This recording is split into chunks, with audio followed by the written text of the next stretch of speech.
Hello my lobotomists, it's been a minute. Today I'll be critiquing all of Act 1. Before we begin, there's a few disclaimers that I'm going to go bring up. Number 1, I don't really hate Ultrakill of Act 1, I believe it's truly great. I also believe that the point of games going into early access is so they can be praised and critiqued by the community. Of course, the Ultrakill community does a lot of praising, but I don't think the game gets critiqued a lot. Like seriously, the only people I've seen like really critique Ultrakill is me and the one that shall not be named. Okay, so now that's all out of the way, let's begin. Alright, so let's start off with like my smallest critique of Act 1. And that would be, there's still Lust Layers level design. It's a little quirky.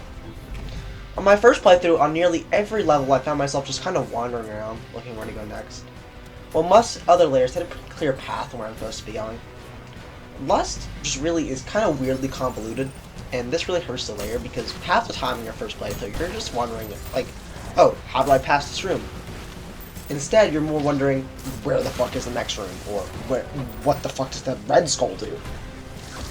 This weird gameplay loop honestly makes the layer less fun for me overall.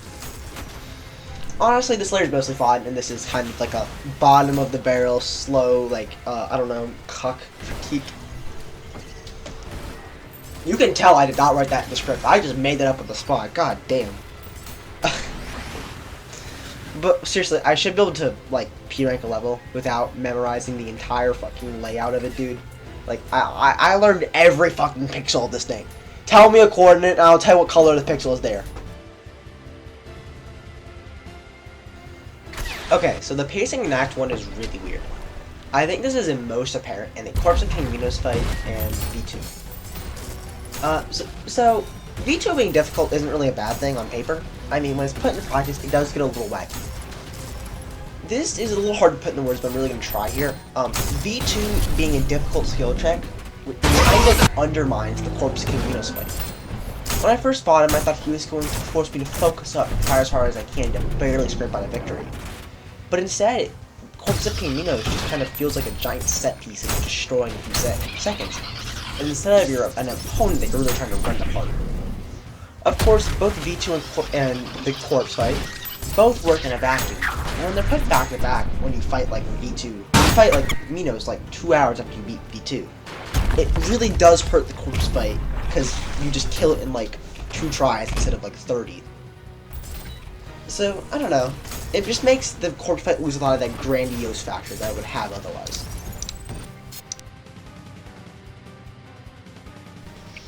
Okay, so this is a long one, so buckle up. So, my number one critique with Minos Prime, just in general, is how you unlock him.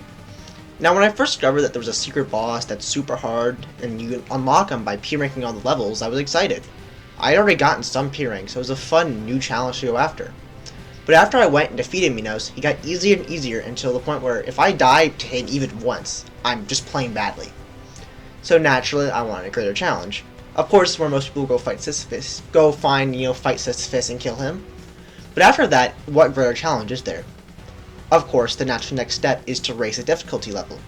But when you beat the game on said harder difficulty level, you have to go back and P-rank all the levels that you've already beaten and P-ranked multiple times, just to go and fight a slightly stronger version of Minos Prime. Do you see the issue here? I know some people may enjoy speedrunning and beating the levels as fast as possible, but I also know some people just like to run around without worrying about a timer, or how much style you're getting, or if you miss any enemies. I know because I'm kind of one of these people. My favorite part of Ultrakill is its amazing boss fights, and just how fun and challenging they are. And when I realized I have to go get like a shit ton of P ranks just to unlock a boss at a different difficulty level, really just makes the game a lot less fun for me personally. Now, am I saying that if you unlock Minos on one difficulty level, you should get him on all levels? Absolutely not. Here's my suggestion on what can be done to improve the system. Personally, I think that after you beat Minos on any difficulty, you should then gain access to Minos Prime on the next difficulty. So let's say you beat Minos on Lenient, you should be able to challenge Minos on Standard, and so on and so on. This system will make the P-ranks how you originally unlock him, but you won't have to replay a bunch of content they don't want to replay just to fight the boss. Okay, so Gabriel, I feel like in his first fight, is a bit of a lackluster fight. And I truly do put the largest thing to blame here is how brittle he really is in his second phase. And his first phase is really a duel where you have to follow what he's doing or you will die. But in the second phase, it's different. Once I got to the second phase of my first playthrough, I just kind of used the green nail gun on him, and he just lost half his health, and I was like, oh, damn. When people ask me for advice in the Gabriel fight, I'm normally able to give pretty good advice when he's in first phase, like try to find like a tempo to dash to because he normally does attacks and like attacks. He normally attacks 3 times and then stops. But when he's in his second phase, the best I can give is just kill him before he kills you. I seriously think that if you would just be able to take a little bit more like more of a beating in his second phase, it would make him feel like you're not just damage dumping him. I think the second Gabriel fight really fixed this by having Gabriel calm down after the first bit of the fight, so that if you don't try and dodge and just damage dump him like you did in the first fight, you're gonna have to fight him his like second phase in with a lot less health. But you know, this could just be being a little bit of a little dumb boy, and you completely disagree with me. There we go. That's my rather biased critique of Ultrakill. I'm definitely not like the greatest Ultrakill player. That if you disagree with me in here, you're not. I'm not saying you're inherently wrong, but it's just my opinion. Also, I haven't uploaded in a minute. It's as you probably can tell, looking at my upload schedule. But I really want to ask people just to tear this video at the comments. When I first uploaded in the critique of violence, that got torn up, which was really helpful. Learned a lot of things there. But I really do ask, just you can be mean. I can handle it. But that would help. But other than that, Ultrakill community, don't send pizza boxes to my house. Thank you very much. Okay, so we're watching this back. I forgot to do something here. The art in the video, like on the thumbnail, was not mine. I didn't make that. I found that shit on Google. I did link where the Google said it was. That might not be the original artist, and if that, I'm sorry. I just can't find it then.